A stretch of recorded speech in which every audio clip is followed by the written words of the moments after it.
Hello everyone, welcome to week 10 of our NPTEL course on Foundations of Deep Learning Concepts and Applications.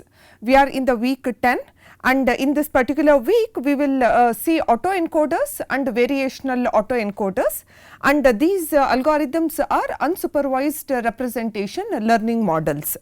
So, the following are the contents for this particular week.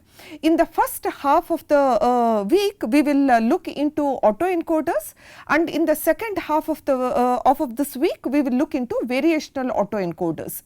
And towards the end of this particular week, we will see an hands-on implementation of autoencoders. So, under autoencoders, the following are the topics that we will be looking into. We will first see what is the architecture of autoencoders, then we will look into reconstruction loss function. So, under this we will in detail look into mean square error MSE, and we will just discuss binary cross entropy loss. Then we will move towards the types of autoencoders. We have various types. We will look into each type one by one, and towards the end of the autoencoders topic we will look into the limitations of autoencoders. So, this limitation lead to something called as variational autoencoders, and under variational autoencoders we look into these two topics. We will see variational autoencoders, in short we call it as VAE. So, VAE architecture, and there is something called as reparameterization trick. We will look into this, and we will also see the loss function of VAE. And as I said, towards the end we will see an hands-on implementation of autoencoder. So, let us get started. In today's session we will see a brief introduction, then we will get into an core architecture, and then the reconstruction loss function. So, these are the three topics for today's discussion. So, coming to an introduction, so far we have seen traditional deep learning models. If you look into all those models such as ANN, CNN, RNNs, all these are primarily used for supervised learning problems, are used in supervised learning. Now, what exactly is a supervised learning? This is one example for supervised learning, where every of the sample, if you look into every of the sample is having its associated label. So, each input sample is associated with the explicit target labels, and because there is an data and its associated label, so what exactly is the target of a model that we will be building? So, the network mainly learns the mapping between this input and its associated label. So, the network learns a mapping from input to output or input to a label. And during a training, the aim will be minimizing the error or minimizing the loss between the predicted value and then the ground truth, or predicted output and then the true labels. So, these are the three important tasks when we are dealing with supervised learning, where every sample will be having a label, and second, the network learns the mapping from input to a label, and during a training the model will mainly aim to minimize the loss or an error between the predicted output and then the true label. Now, this is how it deals when we have an supervised learning. Now, in supervised learning, the word supervised comes because there are labels. But here there is one question: what if we have a data where labels are not available? For example, if you look into, this is one data where labels are not available. If you see, there are three features where there is age in years, height in centimeters, and weight in kg. So, if you look into this particular data set, we want to build a model for such a data set. And what is the characteristic of this data set? The characteristic of this data set is there are no labels available for this data. What do you mean by label? We do not have an explicit column. We do not have this. So, this is what is we have a data of this nature. Now, when a new sample we want to understand what exactly what will be this particular value. Now, if this is a kind of an problem statement that we have, then what exactly this kind of a data set we call it as, it leads to an unsupervised learning. What is unsupervised learning? Here, whatever the model that we are going to build, that model will be trained on the data where there are no labels. The model is trained only on the data without any explicit labels. If that is the case, how does the network learn? Now, there is a question, how do the network learn when we have a data of this nature? So, how exactly the model learns, how exactly it performs here? If you look into this particular data, here we have an age. Look into this age column. When the age is small, during the early stages of or early years of human life, we will see that the height, there is a rapid growth in the height. There is a fast increase in the height, and if you see the weight is very less or the weight is very small. But as you go into when you see the years, as you go later into the years, the height growth has reduced, and the weight, there is increase in the weight. So, what exactly here the question is, how does the network learn? And how does the network learn? Is it not the network is looking into some sort of a structure or some sort of a pattern here? What is the pattern? When the age is small, the height growth is very fast and the weight is less. When the age is more, the height growth is reducing, and then the weight is more. So, there is some sort of an correlation, some sort of a pattern which is present in the data. So, the model is mainly learning this particular pattern and the correlation within the data. So, here the question what we have is, how does the network learn? So, in unsupervised learning, the model mainly discovers the patterns, structure and the correlation within the data. Why? Because here the primary objective is not any classification or not any prediction. We do not have any sort of a classification or any prediction here. Mainly here the aim of unsupervised learning is the structure discovery. So, once the model is able to learn this structure, now the unsupervised learning model task is completed. But there are some class of deep learning models, although while unsupervised learning broadly focuses on discovering the patterns and the structure in unlabeled data, there are some special class of deep learning models where the aim here is to learn the meaningful representation of the data. I want to, the model wants to learn some meaningful representations of a data. So, if that is the requirement, then we have come up with an algorithm called autoencoders. So, we have an autoencoders.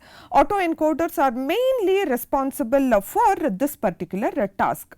What is our requirement? Our requirement is just not understanding the pattern or discovering the correlation, but our requirement here is to learn the meaningful representation of a data. So, in order to do this, there is an algorithm called as autoencoders, where the objective is just not the classification or prediction, but the representation learning, the meaningful representation learning through reconstruction. So, remember these two words. Here the words are representation learning and reconstruction. So, from this particular slide, what are we understanding is, This particular course is all about deep learning. In deep learning, the algorithms such as ANN, CNN and RNNs, all these are primarily used for supervised learning. But what if you have an unsupervised learning tasks? Then what kind of deep learning algorithms we will be using? So one such algorithm we use is autoencoders, where aim here is just not understanding the correlation or the pattern, but it is much more beyond, and those two are learn the representation learning, and the second is reconstruction. So with this, let us now get into the architecture of autoencoders. So what are the two objectives of autoencoders?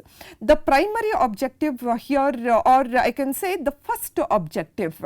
So the first objective here is to learn a compact latent representation.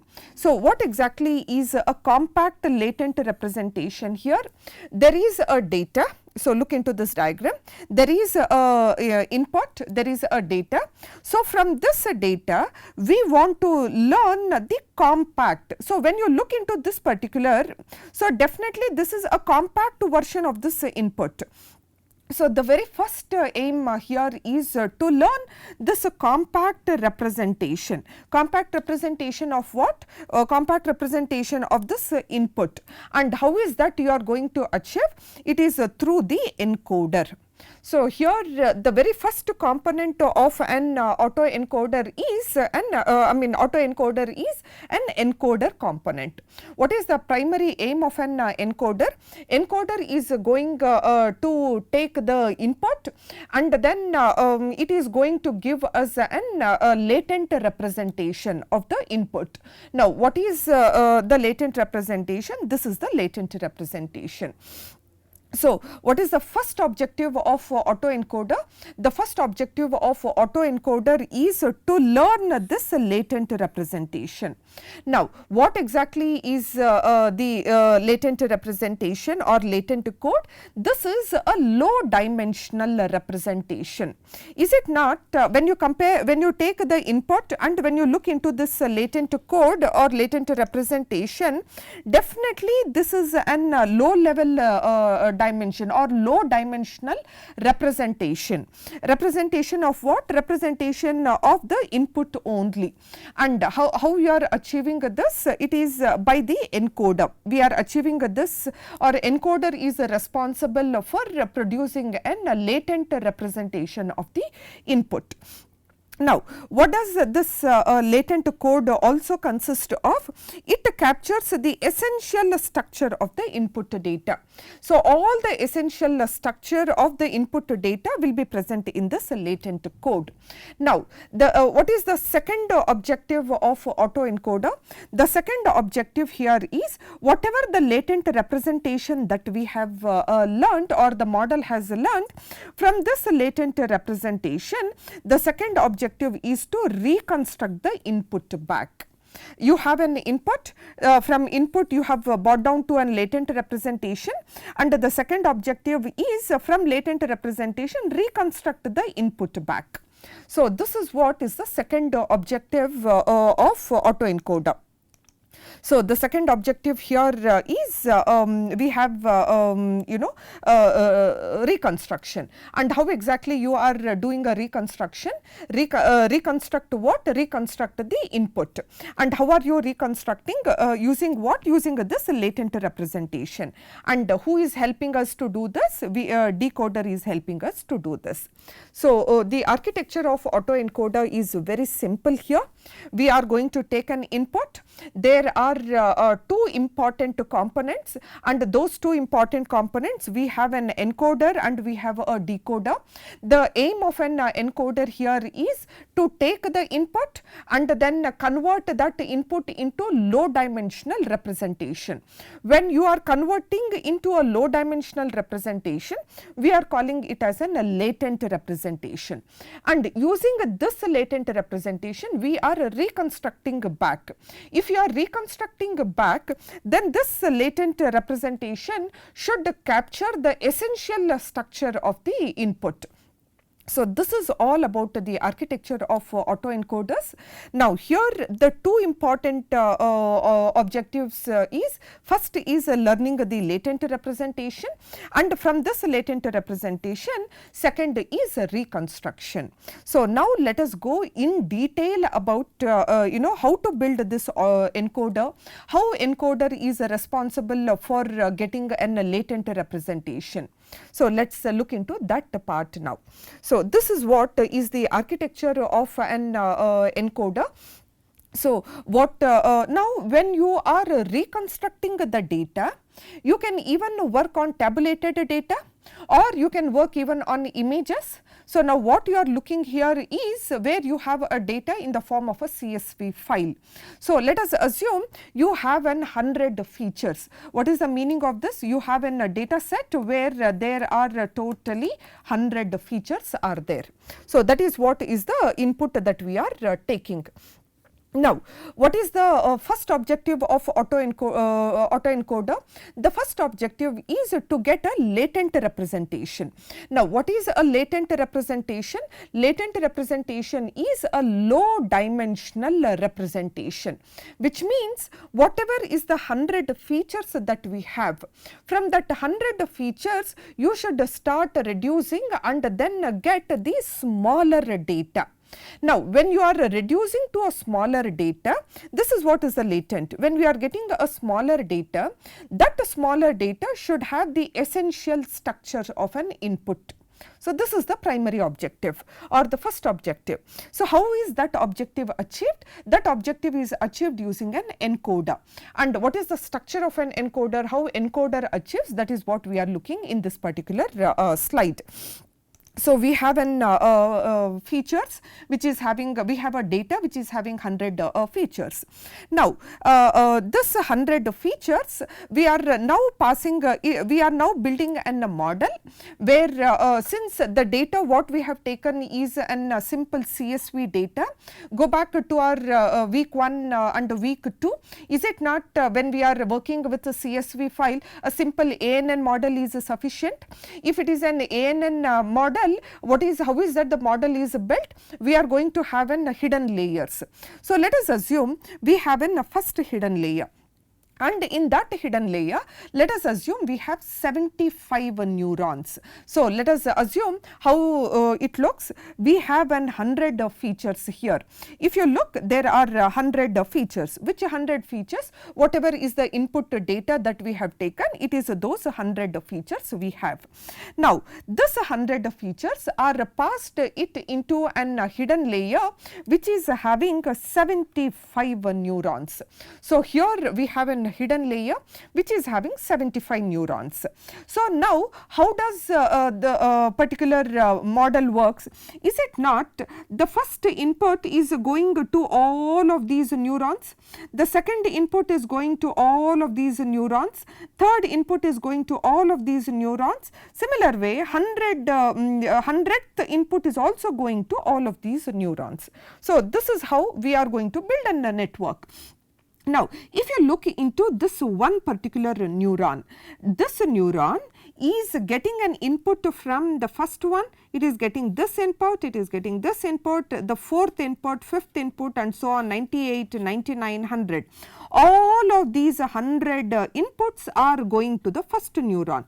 Similar way, all of the 100 neurons, all of this 100 input features are going to second neuron also, which means 100 features are going it into 75 neurons.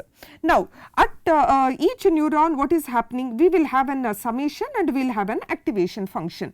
So, this is going to produce one value. There is a summation, there is an activation. This will produce a second value, there is a summation, activation, it produces third value and so on. It is going to produce a 75, 75th value. So, when 100 values, 100 input features are passed to first hidden layer, which is having a 75 neurons, what is that you are going to get an output? The output what we are going to get here is 75 values we are going to get as an output. Now, when you say you got 75 from 100, when you say that you got 75, have we deleted any values here? Answer is no. We have not deleted any features. Why we have not deleted any feature? For the first neuron, all of the input is reaching here. For the second neuron, all of this input is reaching. For the third neuron, fourth neuron, 75th neuron. So, for each of the neuron, all of the input is reaching. Therefore, this 100 to 75 what we have got by compressing the information, but not by deleting the features. This is important. So, when from input, when you are reaching to this latent, in the journey we are not deleting any features, we are passing every of the input feature to every of the neuron. Neuron is going to, each of the neuron will be multiplying the input with its weight and then the bias, and it will pass it to an activation function and it gives you the one value. Similar way, second value, 75 values we have got. So, which means from input to this we have reached 100 to 75. Now, at the next layer, we are now having a second hidden layer. At the second hidden layer, we have now 70 from 75, you are now passing it to 25 neurons, which means there is a second hidden layer which is having 25 neurons. Now, why did we take 75, 25 only? It is just one hyperparameter. It is your choice how much you want to have the number of neurons. We will see that. So, let us assume in the second hidden layer there are 25 neurons, which means first initially you had 75, now you have 25, there is one hidden layer which has 25 neurons. So, the same operation will happen here as well. Whatever the output that you have got from this will be passed to every of the neuron here. Whatever the output we have got here will be passed to every of the neuron. The similar way the output which we have obtained here will be passed through, and so on. The 75th output also will be passed to every of this neuron. Here also you will have a connection. I have used the word so on. So, 75th neuron also will have a connection. So, which means now what exactly is happening? From 75 you are now reducing it to 25. Now, when you are reducing it to, how you are reducing it to 25? Because you have placed 25 neurons and there is an output at each of these neuron. So, how many such outputs we get? We get 25 outputs we will get. Now, this 25 from 75 you have reduced to 25. From this 75 to from 75 to 25, we have not deleted anything. Every of this 75 features are passed to every of this neuron. Therefore, this 75 to 25 is once again a compressed version. So, or it is a latent representation. So, 100 to 75 when we have got that, the 75 values are newly learned representation. From 75 to 25 what we have got is also an representation only. Now, what if you decide that I just want to have only 2 hidden layers? If at all, if you are building a neural network which is just having only 2 hidden layers, then the output of the second hidden layer will be the latent representation. There is no second any other layer or anything as such. The output of second hidden layer will be the latent representation. So, how many neurons were there here? There were 25 neurons. This 25 neurons, when it has produced the output, this latent representation, this is called a latent representation, which is also called as an encoded data, and the size of this is now 25 features. So, I hope this is clear to you. So, what is the primary aim of an autoencoder? The first objective here is whatever the input that you are taking, that input will be passed to an encoder, and what encoder will do? Encoder maps the input data to an low dimensional latent representation. Is it not from 100 we have reached to 25? So, from 100 when you have reached to 25, how did we achieved it? By using an neural network which has an hidden layers, but these hidden layers has number of neurons in the decreasing order. So, in a by reducing the number of hidden units, in a decreasing order we are keeping the number of neurons. So, this is how we are doing it. Now, by end of this, what is that we have achieved? Is it not a dimensionality reduction from 100 to 75, from 75 to 25? So, this dimensionality reduction actually forces the encoder to learn the compact and highly informative representation of the input data. And although it is just 25, but here it has it is preserving the most significant structure. So, this is what is the first objective. I hope this is clear to you. Now, from this what are we understanding? We are understanding that autoencoder primary objective is to learn the meaningful latent representation. And how do you get this? If at all if you are building a 3-layered architecture, then the output of third layer will be the latent representation. Here we have built 2 layers, so the output of second hidden layer will be the latent representation. Now, once the latent representation is obtained, so here we have 25. For this particular example, we have taken 25. What is the next objective?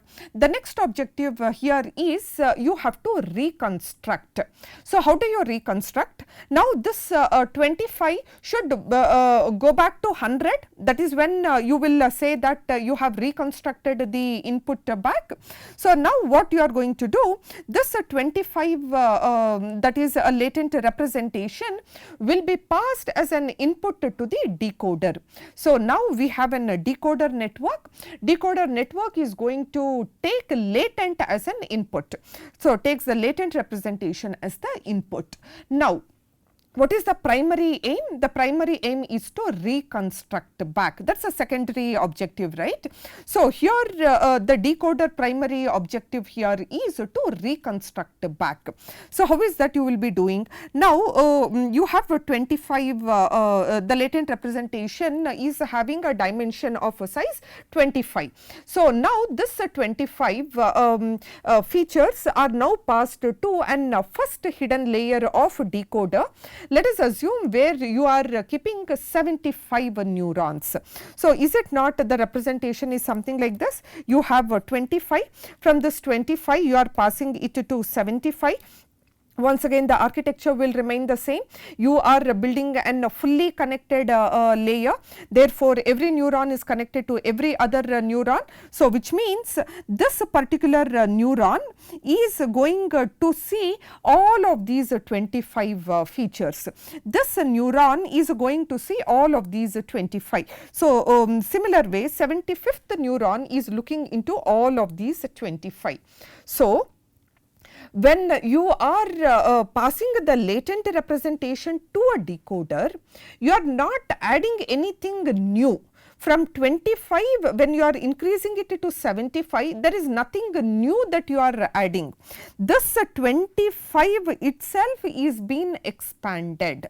Right. So, you see here, so when 25 is expanded to 75, what exactly is happening? You are this learned this 75, whatever are the values that we have got, these 75 values are learned representation from this 25 values only, where you are expanding and recognizing the information which is present in this 25 latent representation only. I hope you are understanding this concept is clear to you.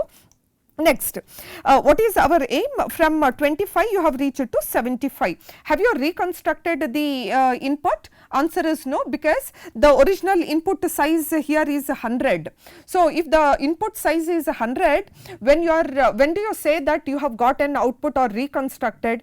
Reconstructed also should have the same dimension as the input. So, which means now this is 75 is now passed to one more hidden layer, and in that hidden layer you are going to have 100 neurons. Why 100 neurons? Because you want an output of size 100. Therefore, you are keeping 100 neurons here. So, again you are going to have 100 neurons. Once again you will have a connection from every of this layer neuron to all other neurons in the next layer. So, you will get one value here, one value here, one value, and so on. You will get 100 values.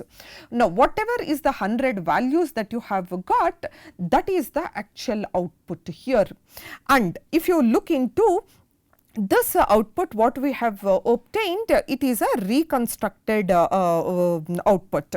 So, this 100 values what you have got as an output here is a reconstructed one. One important, rather two important points that you should know here is towards the end, the output size and then the input size will be the same. So, here matching the dimensionality of the original input. So, that is very important. And the second most important and the major drawback of autoencoder is seen here. So, what exactly is this? You are reconstructing the input back, but how did you reconstruct? What is the input that is passed as a decoder? The latent representation is passed as an input to the decoder. So, whatever is the output that you have got, this output we always say it is an approximation. Why we say that it is approximation? Why not we say that it is an exact output? It is an approximation because the output is obtained from this latent representation, and this latent is the compressed form of an input data. So, because of this, the output what we have obtained is the compressed one. From the compressed one we are getting the output, and we call it as an approximation. Therefore, what is the ultimate aim of a decoder?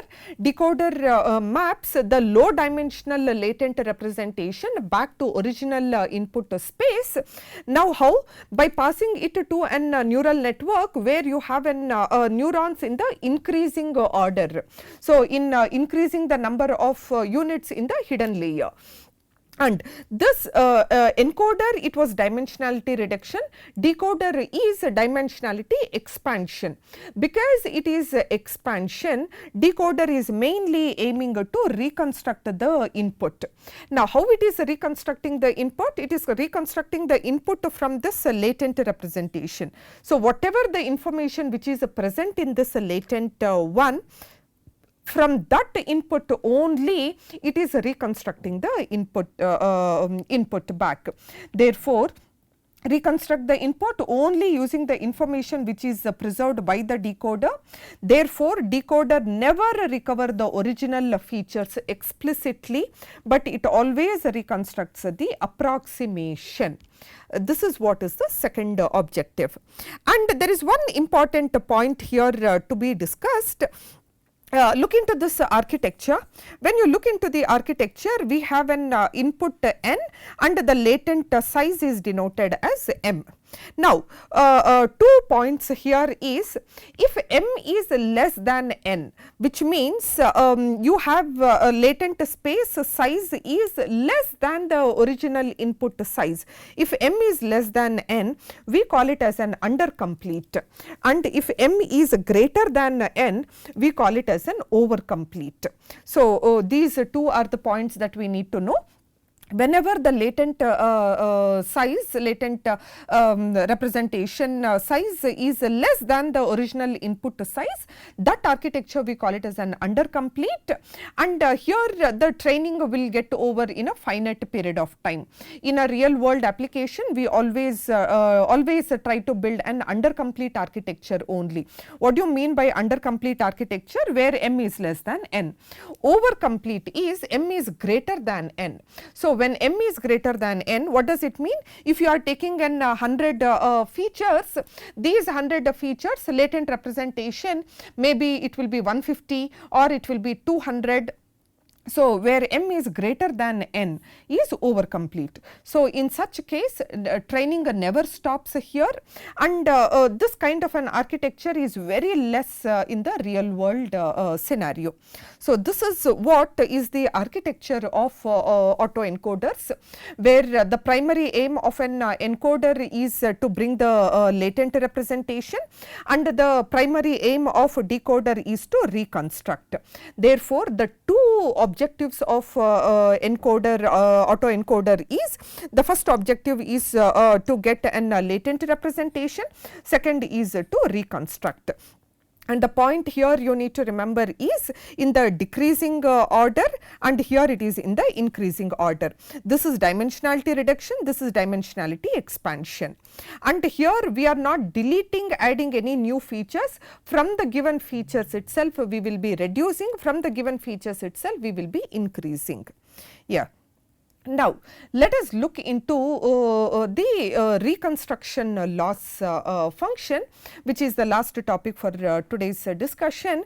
Before we go into reconstruction, one important point that we need to see, look into this particular diagram. Look into this. Now, from the previous slide you have understood how it works. Let us assume we have 6 features. There is a data which is having 6 features, which means you have a data set which is having a first feature, second, third, 4, 5 and 6 features are there. Now, when 6 we can have any number of rows, right, any number of samples. Let us assume we have 1000 samples and 6 features are there. So, which means your data will be something like this. You have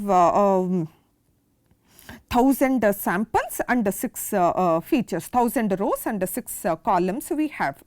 Now, that is the input x, that is passed to your encoder architecture, and towards the end of the encoder architecture we are going to obtain the latent space.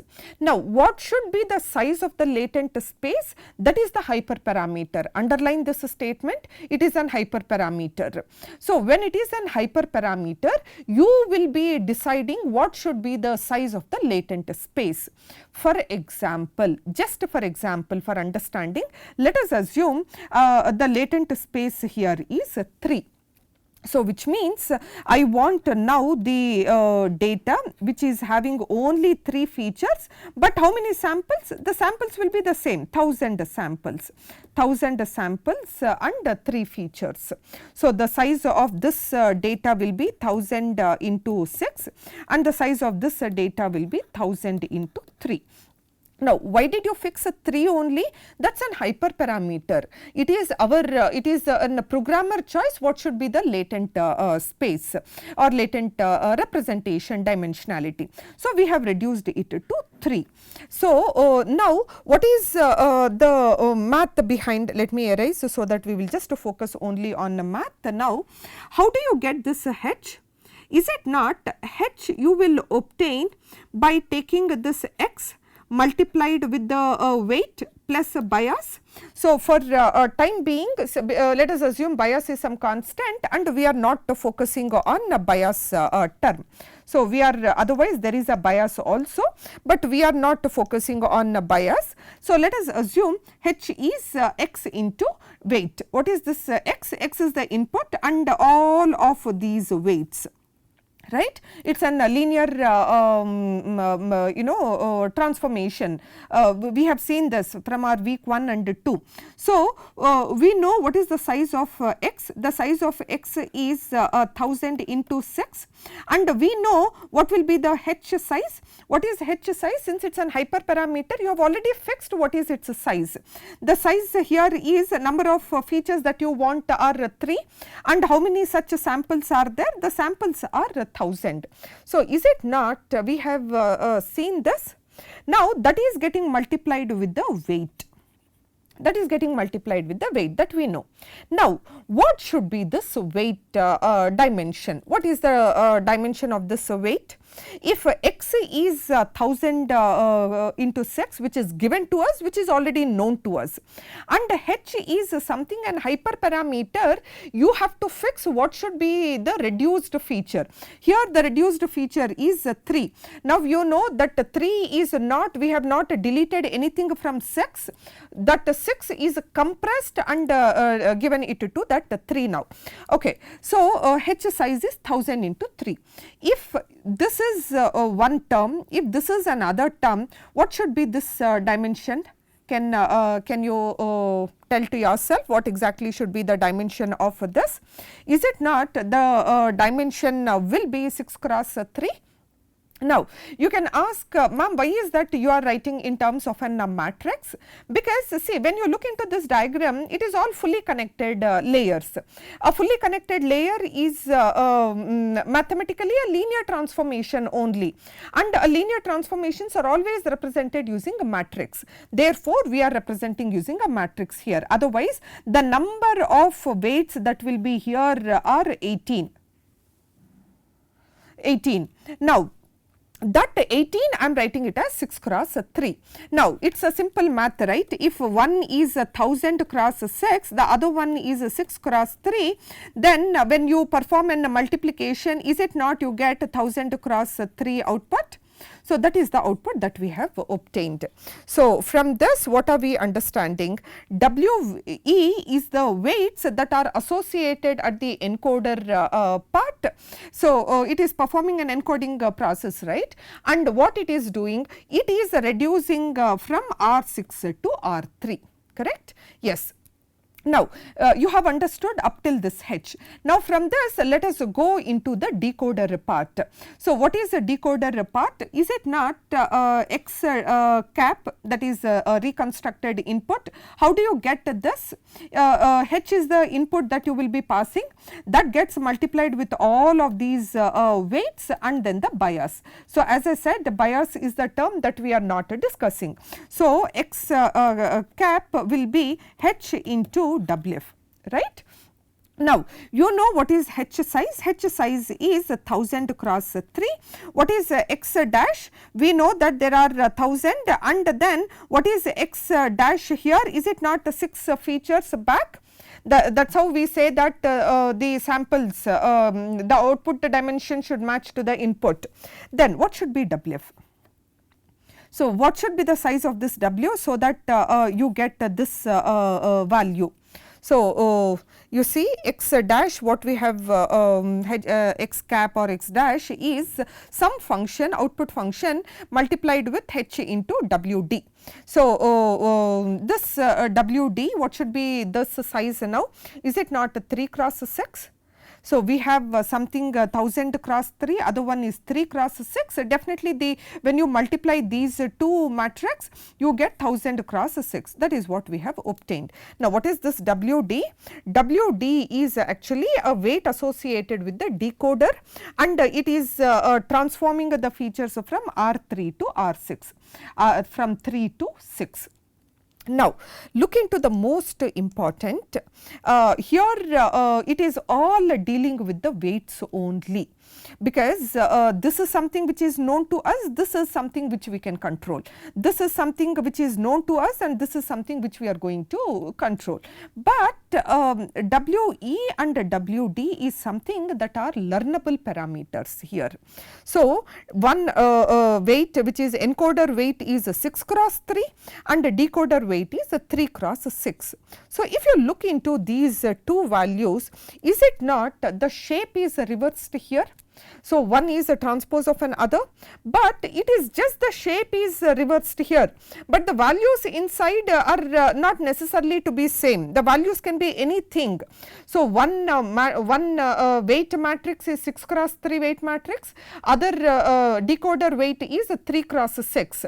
So, imagine in your mind that one matrix is 6 cross 3, second is 3 cross 6, but the values inside can be anything. So, which means in order to achieve encoder and decoder process or encoding and decoding process, you have to learn two weights. You have to learn WE and WD. And these two are the weights that we have, are the set of weights that we have to learn during a training process. Now, why is that we have to learn two when the shapes are just reversed? Is it not by learning two we are increasing unnecessarily number of parameters and then the training time? Is it not we are increasing the computation time here? This is called a generic setting. And we are going to do one assumption here. What is that assumption? When anyhow the weights are, when you look into this, anyhow we know that it is just the shape is reversed. Can we think in this way? We will learn only WE, and the other side, this part we will just WD will be the WD will be WE transpose. I will take a transpose of another weight. So, we will just learn only one weight here, that is WE, and we take the transpose of WE, which becomes a WD value. So, this is the assumption that we will do, and that assumption we call it as an tied weight assumption. So, this is important component. So, with this let us come to the actual topic, reconstruction loss function 1. What is our ultimate aim? The ultimate aim here is, from the latent representation you have to reconstruct the input back. So, our ultimate main idea is reconstruction at the end. Now, in an ideal case, what is our requirement? Whatever the output that we have obtained, that output should exactly match with the input. So, which means a reconstructed value should match to the original input. That is what is in our aim, ideal case. But in a practical case, that will never be possible, right? So, always what we get is the approximation. So, at least if not exactly, come closer to it. So, the primary aim here is minimize the difference between when you cannot get exact. Our requirement is to get the exact, but in practical we get the approximation. So, if you are getting approximately equivalent, but at least try to aim the difference between this x and the reconstructed one should be very minimum. So, this is what is our requirement. The difference between x and x dash or x cap, the difference between these two should be minimum. Okay. This is for one sample, but what we are usually taking is overall all the samples, averaged over all the samples. How will you take? It is mean square error 1 by n summation over all the samples. Okay. So, what is our ultimate aim? Ultimate aim here is the you have to minimize the loss between x and x dash. So, this is what is the requirement, the difference between the input x and the reconstructed x cap, this difference should be minimum. But how are we reducing? When is this difference minimum is possible? Only when we have this W, get this W, because at encoder side we multiply it with the WE, at decoder side we are multiplying it with the WD. So, get the W such that it minimizes this gap or minimizes this term. So, this is what is our ultimate aim. So, aim is minimizing this difference such that the W what we are going to get should minimize the difference between these two. Now, from our previous one we have already seen the tide weight assumption. WE is or WD is WE transpose.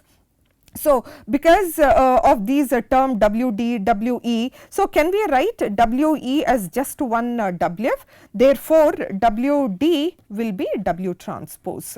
When WE is written as WF, WD is WT transpose. That is what is being written here. Just why did we write? It is just for a practical purpose. Now, look into this. Okay, let's go back. How is that you get this X cap? X cap is nothing but H into WF, correct? WD, right? So, you see this X cap is H into WD, okay. Now, we know that WD is nothing but W transpose. So, can I write H into W transpose, right?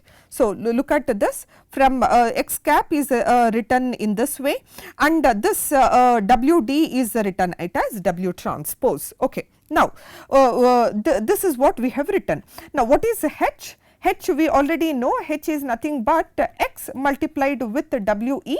So, can I write this term as X into WE and this W transpose as it is? So, that is what is being written here, right.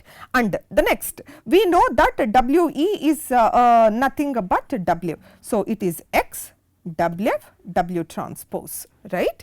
So, that is what is the calculations that we have done here. So, it is just the substitution of X cap, right.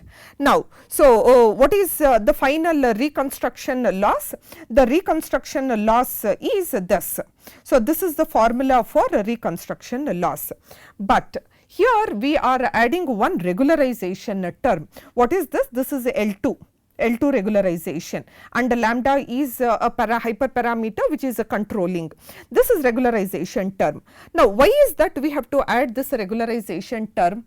Ultimately, no doubt by going for a tide weight assumption, you are learning just only one WF, and this WF when you take a transpose, that is the weight at the decoder part. So, this is fine, but when this W is the one which is controlling this reconstruction loss, then what if this W itself is very large value? Now, W is one matrix that we are going to obtain, we are going to learn this. What if the values inside are very large values? So, what this term is going to do, it is going to multiply it with some smaller value 0.001. Anything term when you multiply it with the smaller, all of the values which are inside this W will become smaller. So, what this regularization term is doing? The value in the W matrix can be either small or large, but this regularization term will always ensure that the W value is small. I hope it is clear. So, this is what is the reconstruction loss function in autoencoder, but what we have discussed is mean square error. This is mean square error. Now, what if you have binary cross entropy? We will see that in the next. Now, towards the end of after defining this loss function, towards the end of the training, what we are going to obtain? We are going to obtain the optimized W star. W star, that is optimized weights. Now, just to see, when you have the by the end of a training, your aim is to reduce the loss. If the loss is reduced, if the loss, whatever the loss that you have defined, if this loss value is very less, what does it mean? You have obtained the optimized weights. So, when you have obtained the optimized weight, let us denote that optimized weight as W star. Now, let us assume what will happen, all of these weights are now optimized weights. which means now when you multiply x with this optimized weights, what is that we are going to obtain? We are going to obtain this optimized latent space. We are going to get this latent space which is highly informative one. That latent space, this H star, when it is multiplied with its transpose, is it not you get this x cap? Now, this x cap is the reconstructed one. Now, when this is the optimized weights, when that optimized weight, when it gets multiplied with the input, this is optimized. When this gets multiplied with this optimized weight again, whatever x cap that we are getting, that is the output which now matches very, now when you take the difference between this, or when you take the difference between these, after once the training is completed, during a testing we will now see that the output what we have obtained will be the reconstructed one, which will match very closer to the original input. So, towards the end of the training we are getting W star. From W star, when you multiply it with the x, you get H star. That H star, when you multiply it with the weight, you are going to get the reconstructed one. So, now when you look into the difference between these two will be very less, which means the reconstructed output x dash is a close approximation to original input x. So, this is how you are going to reconstruct the input. So, let us quickly look into how what if you have an what if you want to use an binary cross entropy. We have seen mean square error. What if you want to go for a binary cross entropy? So, what is the loss function here? For one sample, the loss function will be xi log of xi cap plus 1 minus xi, then it is a log of 1 minus xi cap, right. So, now you can ask ma'am, when we have studied it as yi and yi cap, correct, you have studied using this only, but what we are dealing here, we are dealing with unsupervised, autoencoder is an unsupervised, so we do not have anything like y here. So, we are dealing everything with the input only. What is input? This is the input sample and this is a reconstructed one. So, this is what for one sample. The same thing if you want to go for overall all the samples, is it not you will write it as minus 1 by n, then this whole term here, right. So, now what is encoder? Now, with this you will be able to understand it better. This is encoder, and what is a decoder? Decoder x cap is sigmoid activation and h into wd. Now, you can ask why is that sigmoid term? We will see this in the next session. Then we know we is wf and wd is w transpose. So, ultimately you have to get this wf, which has to, the ultimate aim is get the W which has to minimize this loss. What loss? This binary cross entropy loss, which is between x and x cap, and you have an regularization term square. This is what is the loss function if you are using a binary cross entropy. In this, what we are keeping it on hold is this sigmoid term. So, with this we have come to an end of this particular session, where we have seen an autoencoders. Primary aim is to construct get the latent representation, from the latent representation reconstruct the input. So, in the next session we will see the types of autoencoders, and under types we will see an shallow autoencoder, we will see deep autoencoder, CNN autoencoder and denoising autoencoder. And we will also look into what are the limitations of this autoencoder. Thank you.